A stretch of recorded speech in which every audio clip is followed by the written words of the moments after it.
right, we are going to be starting things off with the hot dish. So here is our 1 medium yellow onion, finely chopped, and we're going to be adding our 1 pound of ground beef to that. I believe I used 85-15 or maybe 80-20. I'm not sure. I don't know that it matters in this recipe that much. So use what you prefer, and let us know how it turns out. So here I'm adding the ground beef to the pan, and then we're just going to let that brown until it mixes together well and the meat becomes crumbly and well cooked. And so while we're waiting on this to cook, let me tell you a little bit about the hot dish history. So it's traditional Minnesotan main course. It was born out of Minnesota farm wives who needed something to take to church gatherings or large group events, things like that, while not breaking the bank, not spending a ton of money. And so, it would be a meat, a can of soup, and then a starch on top. Now, the meat has always traditionally been ground beef, and the soup has always been cream of mushroom, and still is, but you could use anything for any layer. And you could still call it a hot dish, I assume. I don't know that's the case. I'd have to ask somebody from Minnesota, but I believe that would be still allowed. And so originally the topping would have been pasta.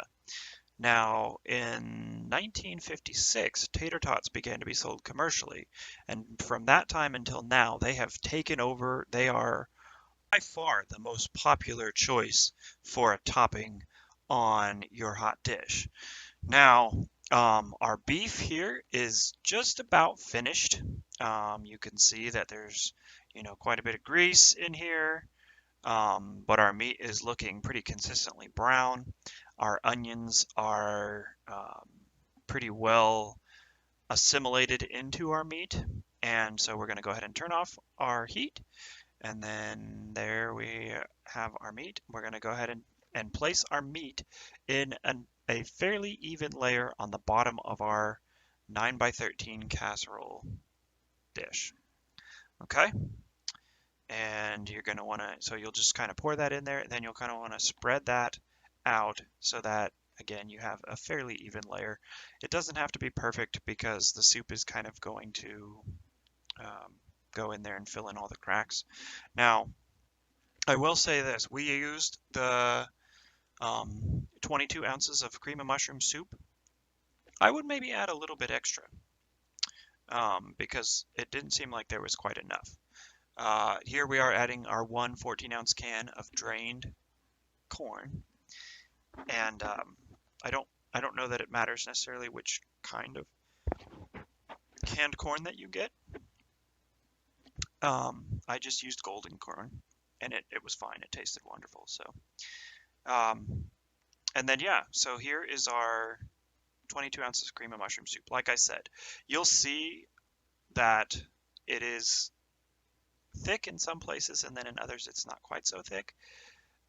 It is very close to being enough. So, I don't know how you'd want to do that. Maybe just add a little bit of another can and then save the other can to use in another recipe or something to that effect. But, if you just want to use the 22 ounces because that is 2 cans or 1 large can, you can perfectly, it is perfectly fine to do that as well because it's not going to ruin your dish here. You really can't do much to ruin this. It's meant to be very easy and very forgiving for a reason. Okay, and so then the final layer is your tater tots. Now, the one thing that they did say is you want your tater tots to be crispy, so make sure that they are thawed. You don't want them frozen, or that extra moisture in there will make them very soggy as they bake. So have them thawed, and then some people really like to have a pattern. They like to have them arranged, all in order and things like that. Just for the sake of this video, I was like, nope, that's definitely not going to fly. It's going to take way too long. And, I don't have enough to say about this dish to keep going for that whole amount of time. So I just put them in there in a pretty even layer, and did end up using the entire 2 pounds, except for maybe like, I don't know, a dozen left over that we just cooked and ate by themselves. And when we get to Oregon, we'll actually be talking about tater tots because Ore-Ida, the brand here of these tater tots, was actually, that stands for Oregon, Idaho, which is interesting. But yeah, so there is our finished hot dish and, well, finished prepping it. Now it's going to go into the oven at 350 degrees, and it's going to be in there for 45 minutes.